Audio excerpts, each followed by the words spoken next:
свитер. Угу. Так.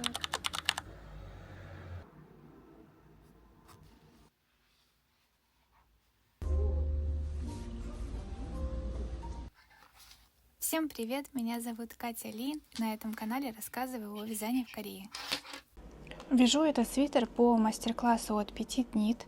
И я купила этот мастер-класс на корейском языке, поэтому здесь на корейском написано, и здесь тоже все на корейском.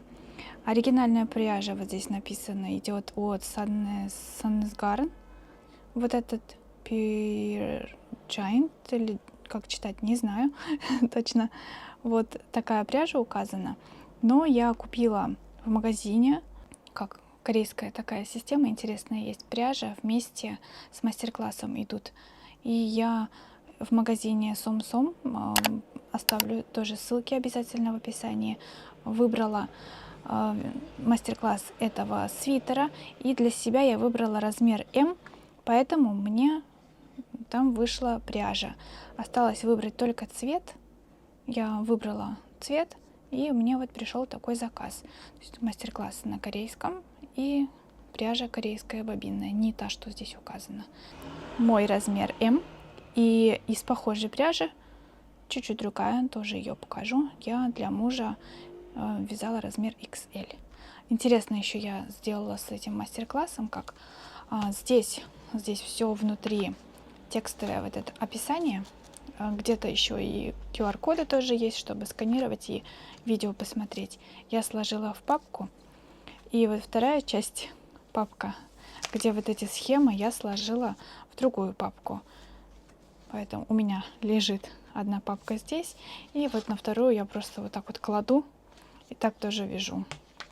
Так очень удобно, чтобы постоянно листочки не доставать. Просто вот в этом файле я так складываю. И вот так будет выглядеть свитер.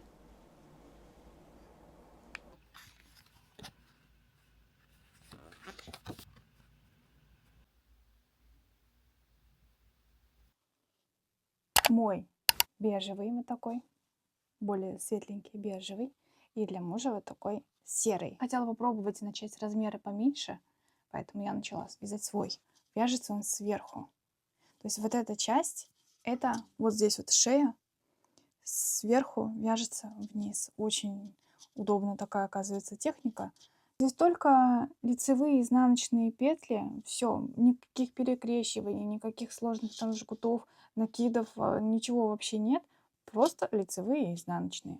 Поэтому такие узоры вязать, оказывается, так легко, и просто главное наблюдать и считать, что вот написано в мастер-классе. Я все время с открытыми этими листочками на мастер-класс поглядываю и продолжаю вязать.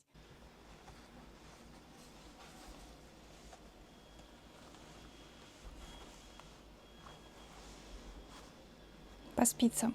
Я сначала купила 4 миллиметра отдельно с длинной леской на 93 миллиметра, 93 сантиметра. Попробовала, мне очень понравилось, поэтому я решила купить целый набор. В наборе от этого номера 1, 2, 3, 4, 5, 6, 7. 7 спиц только входит. Получается, я вот это четверки отдельно покупала, хотя в наборе тоже 4 есть. Ну, ничего страшного. Иногда я, бывает, что-то 2 вещи, например, вяжу на четверках, мне нормально. Четверки лишними не будут. Еще я купила 3 миллиметра. 3 здесь в наборе нет. 2,75, 3,25, 3,5 есть, но тройки нет. Поэтому я как-то вот покупала тройку и сюда добавила. И еще этим тоже я пользуюсь, поэтому я купила 6. Но вот здесь переходники тоже куплены, потому что лески от этих спиц к большим не подходят. Поэтому отдельно, здесь не откручивается, сейчас крепко закрутила, одной рукой не могу. Свой свитер я вязала на четверках, свитер для мужа на пятерках. Ну и там поменьше размеры нужны, чтобы вязать резинки. Такой у меня набор. Здесь пока ничего нет.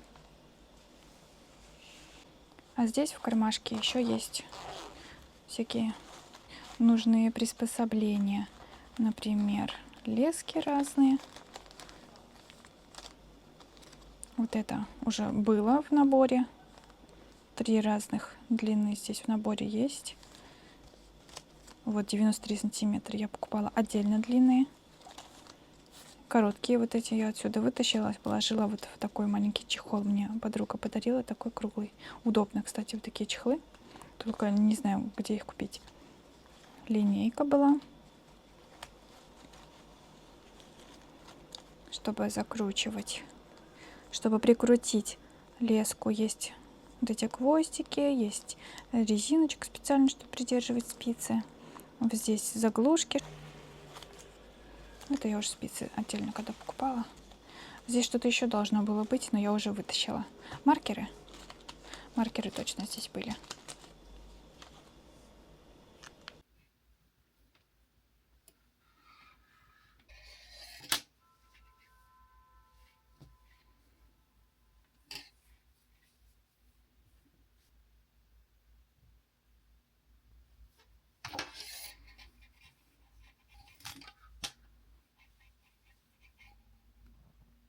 Это крабовая палочка, похожая больше по текстуре на тофу или плотный омлет. Карамельным картофом.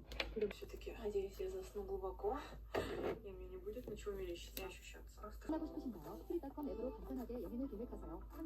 Я только что приняла душ. Знаете, вот есть такое романтическое, да, вот это вот душ с кем-то. У меня душ был с панической атакой. Ладно,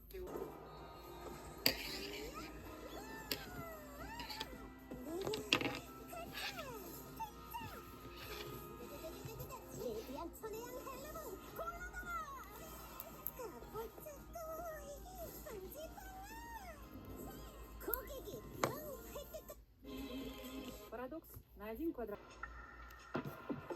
Я так понимаю, в Корее я буду все здесь мыть постоянно. Мало того, я не сообразила взять трубочку и вернуться за ней. Еле выжили. Всем под носом упасть, конечно, это веселье. Так вот, я не могу тут хлеб, вообще любой хлеб. Здесь бейгл с беконом, можно выбрать булку, но, естественно, я выбрала чесночную. Там еще была луковая. Ну, то есть я такой, я по вонючему.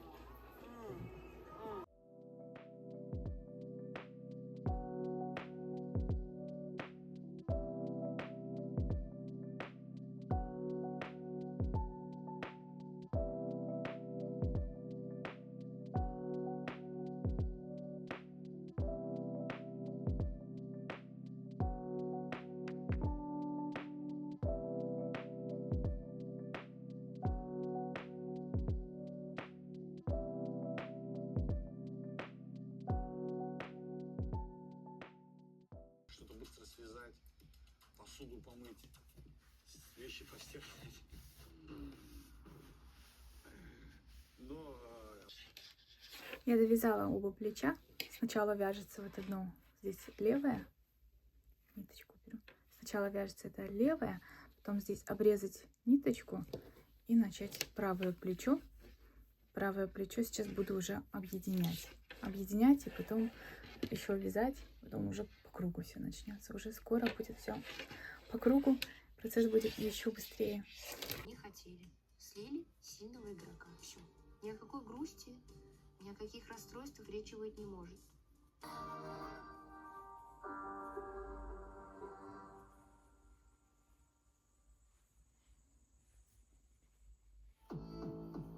Чисто для камеры показать, что я вот лежу в этом всем, да.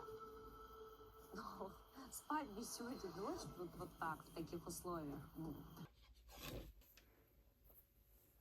Несколько рядов провязала здесь. Хотела показать, как это выглядит. Это удобно, что можно сразу вот так посмотреть. Узор начинает вырисовываться уже здесь. Потом еще будет здесь горловина резинка. Надеюсь, мне не маленькая будет. Ну, должно быть нормально. Мы те, кто хочет помочь, остановить беду. Но тебе придется довериться нам. Тут кругом темные энергии. Теперь, когда свободный может пуститься во все тяжкие? Хочу нарушить границы. Хочу выбраться отсюда к чертям из этого. Боже, как я люблю эту улицу.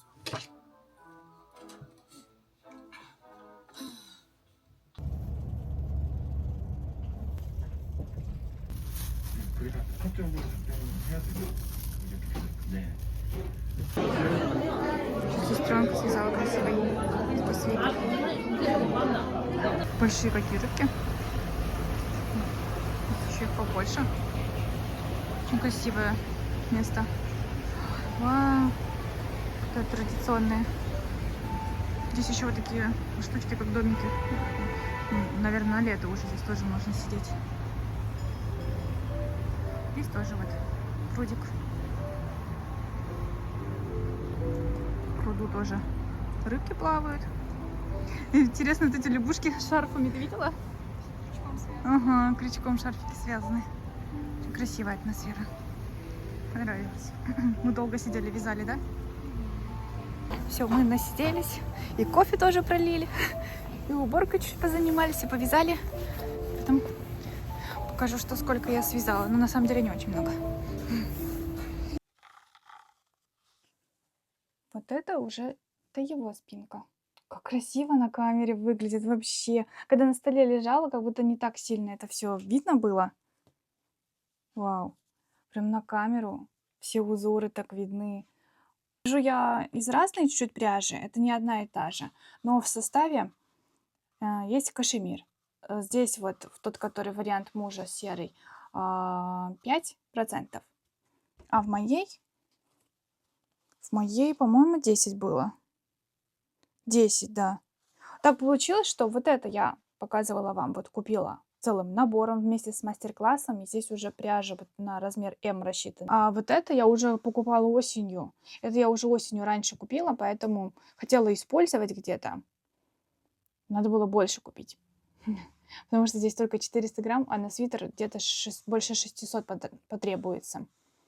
И еще одну бобину закажу. Точно мне еще надо будет. В магазине можно будет просто повторить заказ.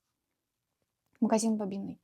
Очень классно. Если вы в Корее, очень классная пряжа. Если вы в Корее живете, то доставка очень быстрая. Ну, я в Сеуле, мне вообще на следующий день приходит. Может, в другом городе будет чуть медленнее, но, по-моему, склад у них в Инчоне, и по городам очень все равно быстро разъезжается. Очень экспресс такая доставка, и пряжа очень качественная. Уже я вязала из другой пряжи, из их магазина. Дамы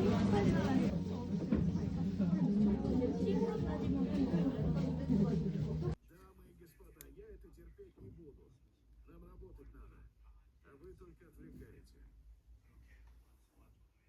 Хорошего вечера.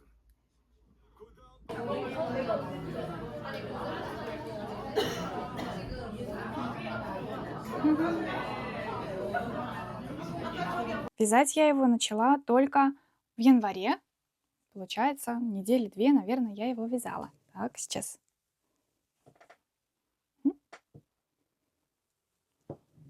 Я не знала, как эти узоры называются. Я подумала, просто вот чередование узоров. Оказывается, у этого есть название, что это теневые узоры. Вяжутся они только из лицевых и изнаночных. Никаких там перекрещиваний, накидов, ничего такого нет. Только лицевые и изнаночные.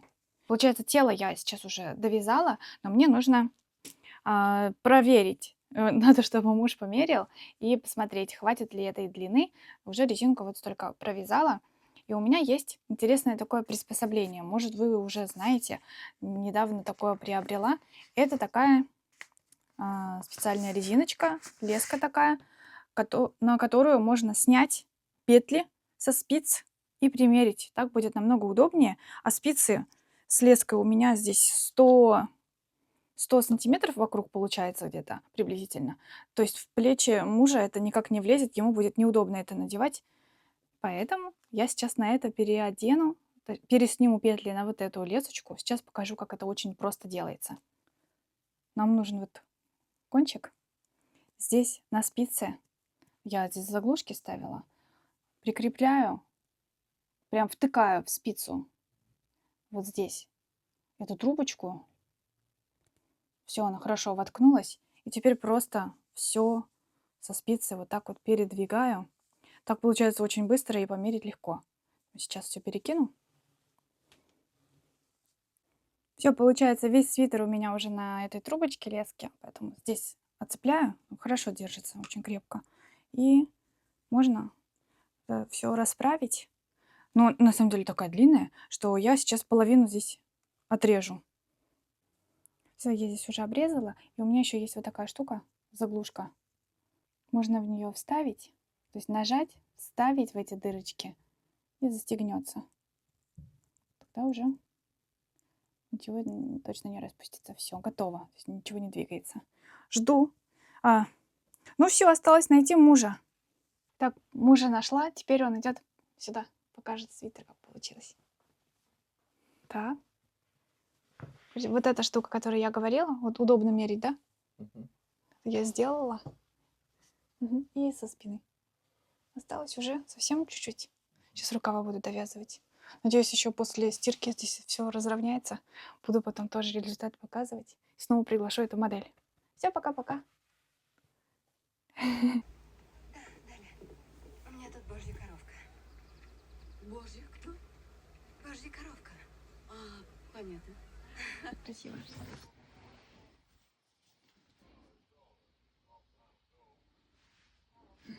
Впереди тоже покажешь? Поверни.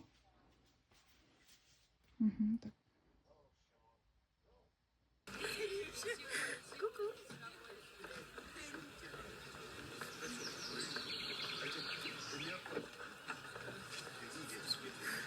Привет. Привет. Лер, ну ты чего? Люди же смотрят. Да по барабану, котик. А чего у тебя телефон недоступен? Вчера я ходила на интервью для корейского канала. Корейский канал вязальный, на котором обычно берут разные интервью и ходят на разные мероприятия вязальные здесь, в Корее. И когда я ходила в магазин пряжи, познакомилась там с хозяйкой магазина, и она мне предложила, что можно вот так поучаствовать, дать интервью, если я не против. Как я понимаю, в Корее не очень популярно или не очень, наверное, не очень, может быть, кореянкам нравится именно вещать вот так, рассказывать лицом, и многие не хотят показывать лицо.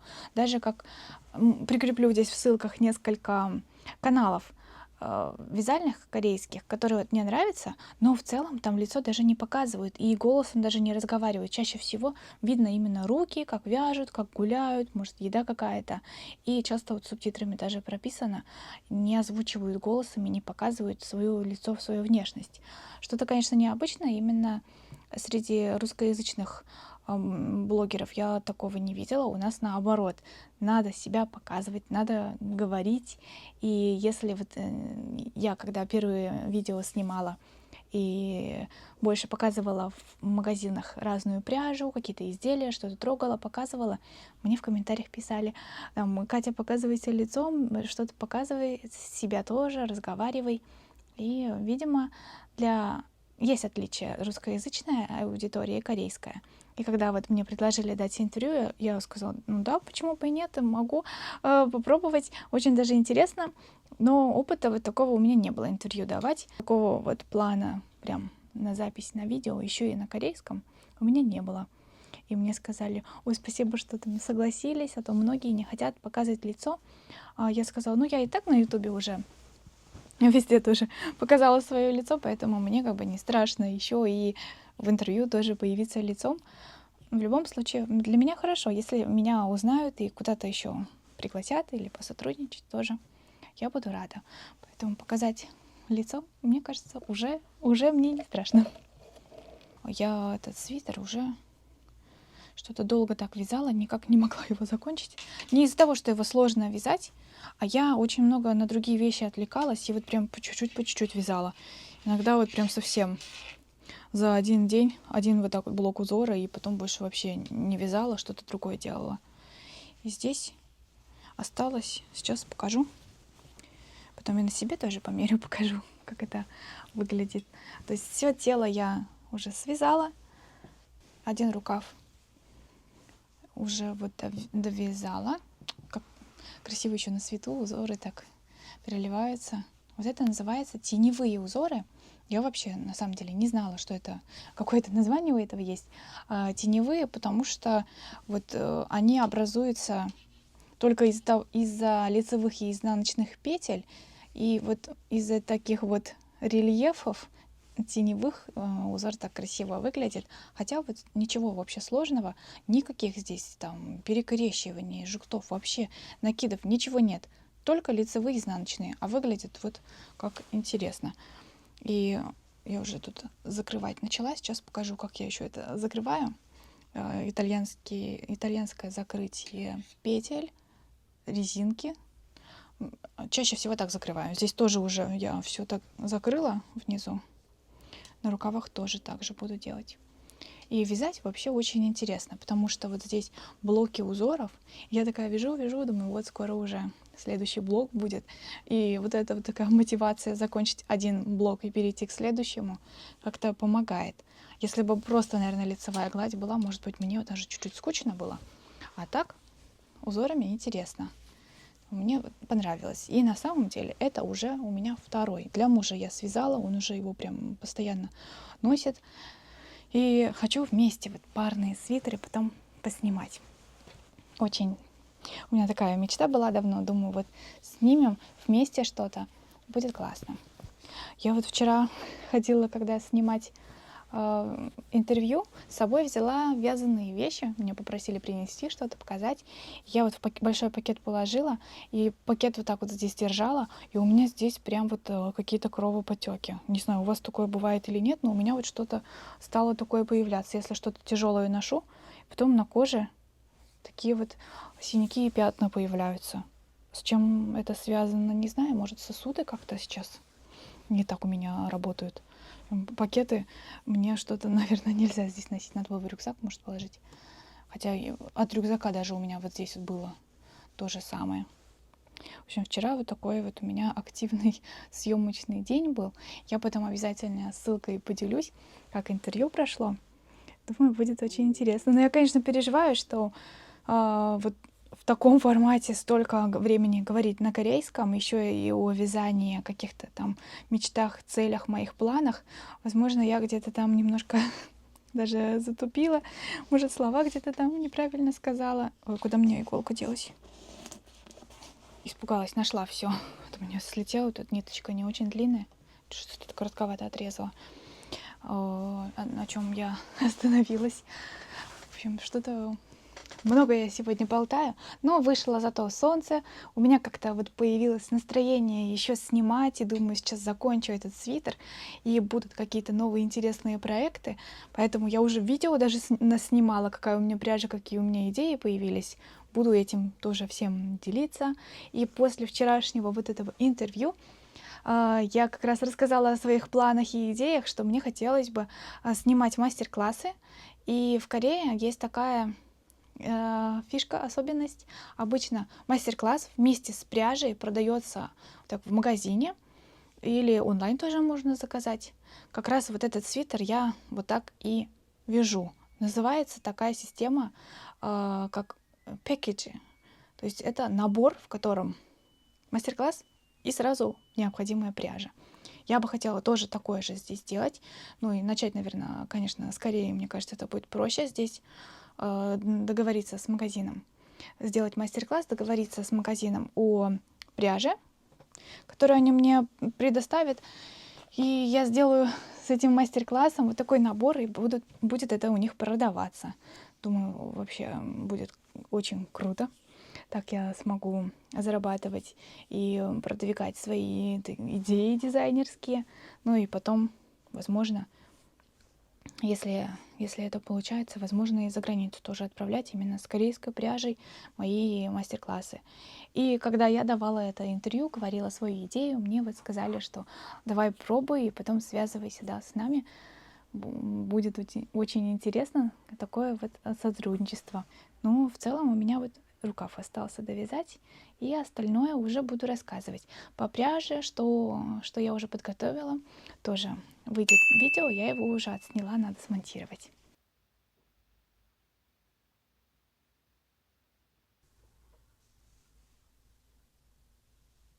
лицевая и лицевая с этой стороны.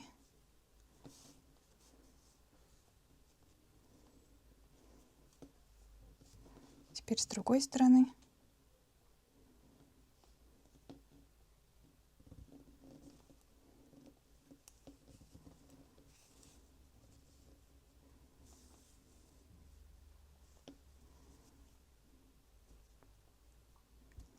Теперь с этой.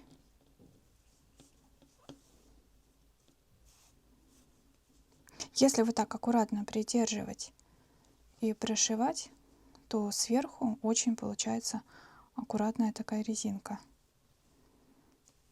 Я первые разы, когда так делала, каждый раз снова открывала видео, которое вот первое мне понравилось. Уже даже не помню, какое это видео было. Я его открывала и каждый раз за руками мастера так повторяла. И вроде руки привыкли. Тогда уже перестала смотреть. Но первые разы, каждый раз это начало смотрела, как нужно было начало правильно делать. Но еще первый момент у меня получалось как-то слабо. И когда уже руки привыкли, что нужно вот так хорошо затягивать, тогда видно, что здесь все ровненько. Потому что бывает, что здесь либо начало было неправильное, и потом петли начинают вот здесь косить, либо из-за того, что очень слабо, здесь такая волна некрасивая. Поэтому я внимательно смотрю, что здесь в лицевую зашла, из этой лицевой выхожу. И смотреть внимательно, чтобы петли были открытые, чтобы никаких перекрещиваний не было.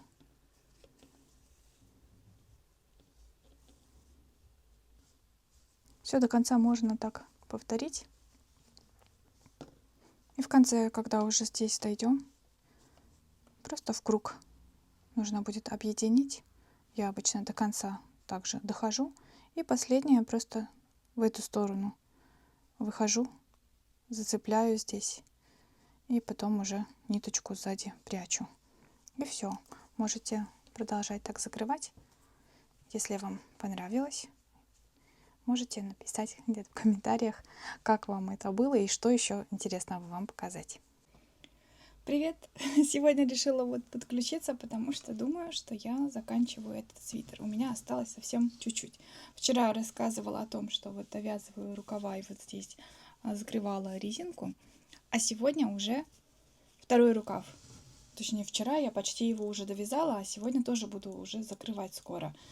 У меня остался тут последний блок узоров, и потом уже будет резинка. Резинка такая длинная, но примерила, по-моему, все нормально выглядит. В мастер-классе там, конечно, можно эту уже длину менять, потому что длина рук тоже у людей разная.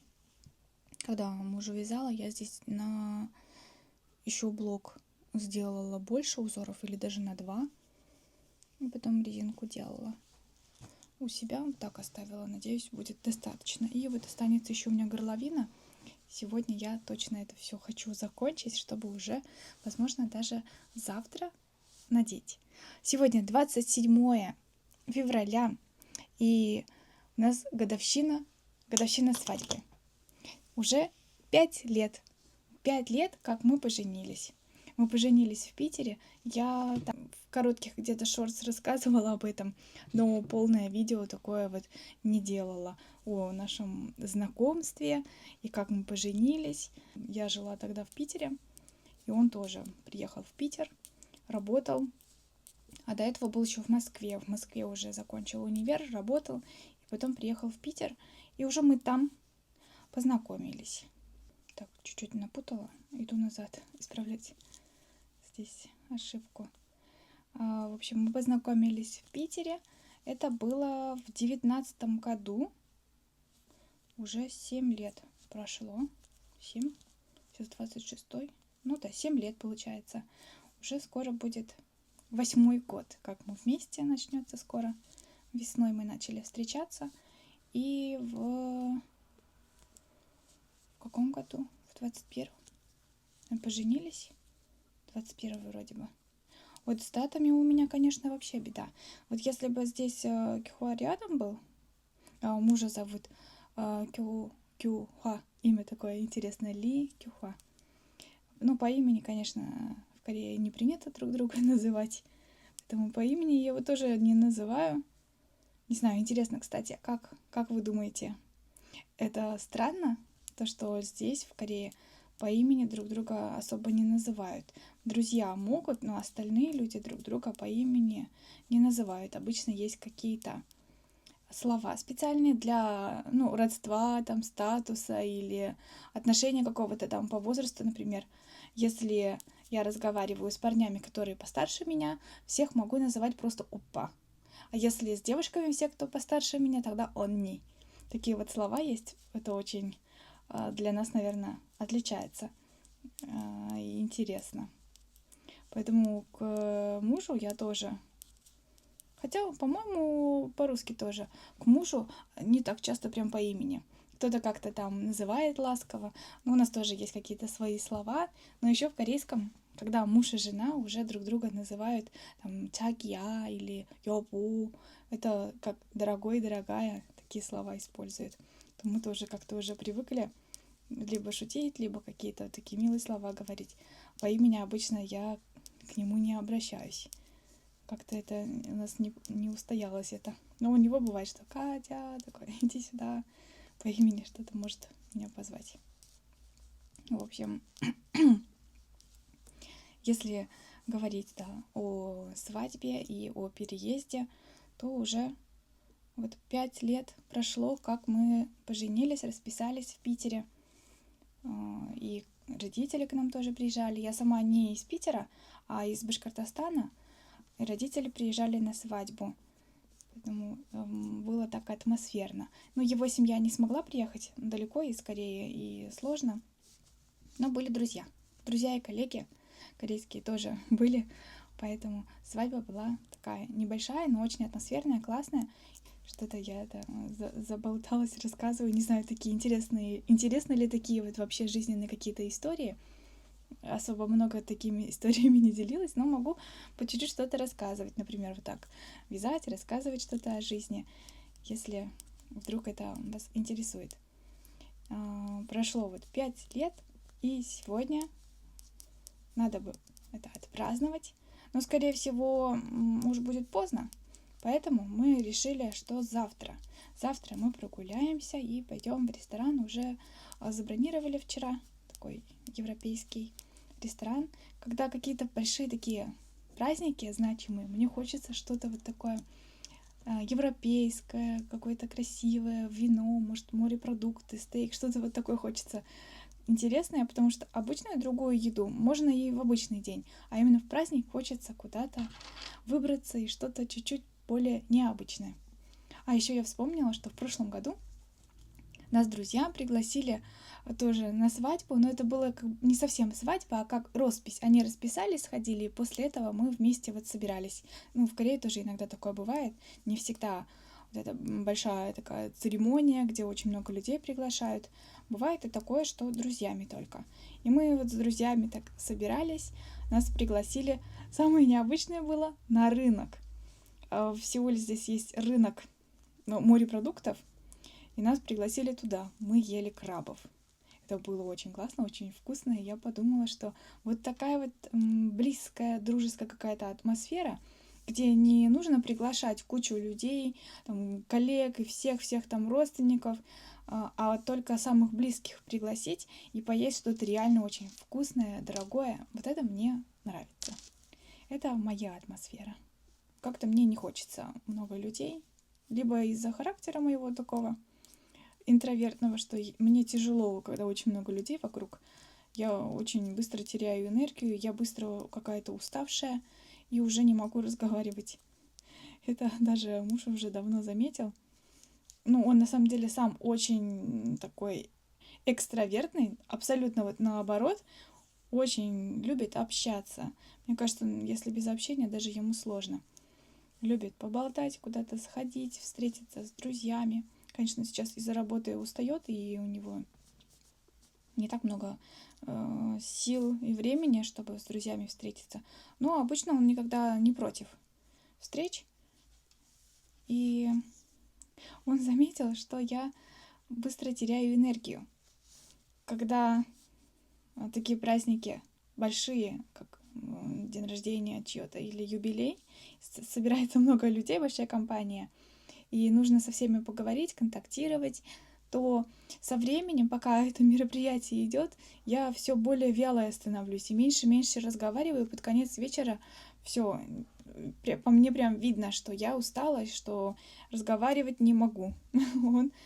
Мне кажется, только он это так прям четко видит, а другие заставляют и говорят: ой, давай потанцуем, давай еще что-то, вставай, иди сюда, какие-то конкурсы, еще что-то поиграем. А я не могу уже, все.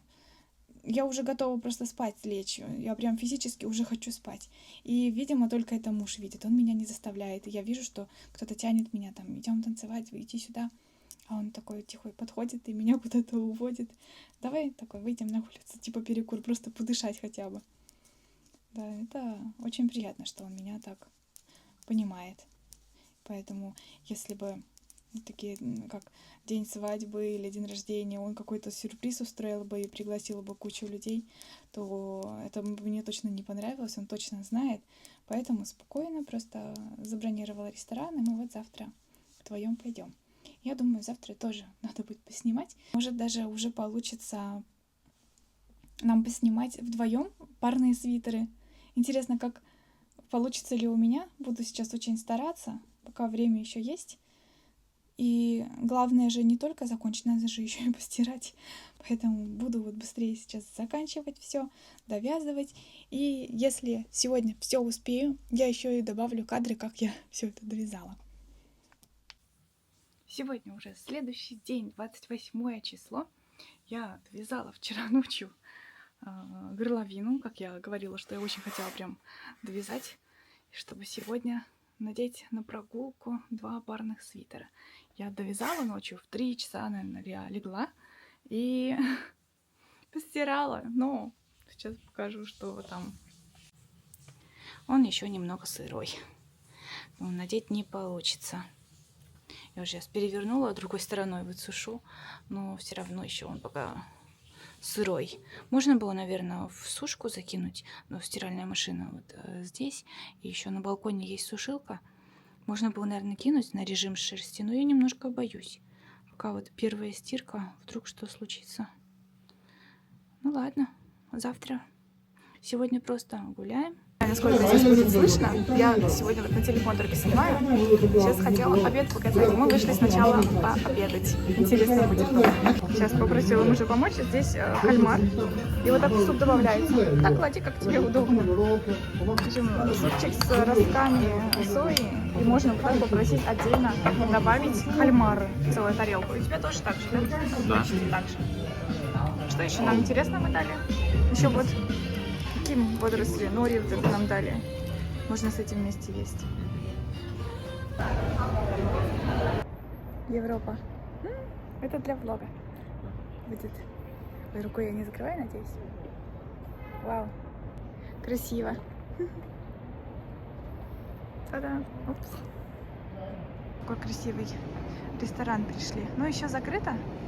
А бывает, что вот такие рестораны, которые как бар там, во сколько он? В 5. Только вечером открываются и до часу ночи работают, да? Тут написано, что с 17 open только, еще рано. Скоро уже зайдем. Сегодня вот так тепло. Покажись, как ты в кардигане сегодня. Сегодня уже полегче оделся. Я тоже. Сейчас тоже покажу.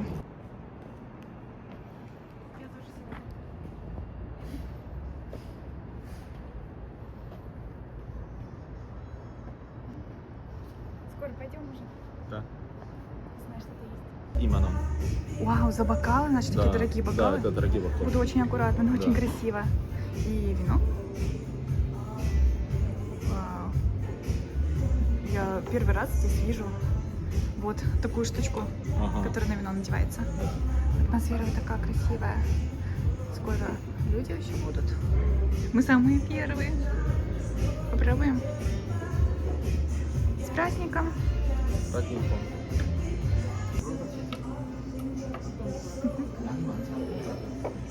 Так вкусно пахнет. Тартар с трюфельным маслом и крекерами. Мне очень аромат нравится. Видимо, это лимонные цедры еще, да, желтая. Лимонный Сыр, да.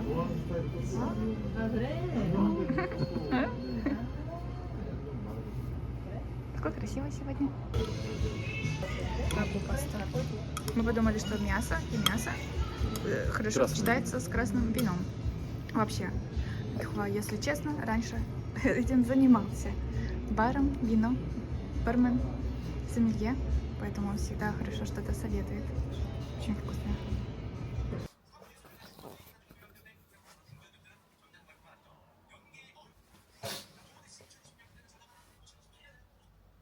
Мгм. Так.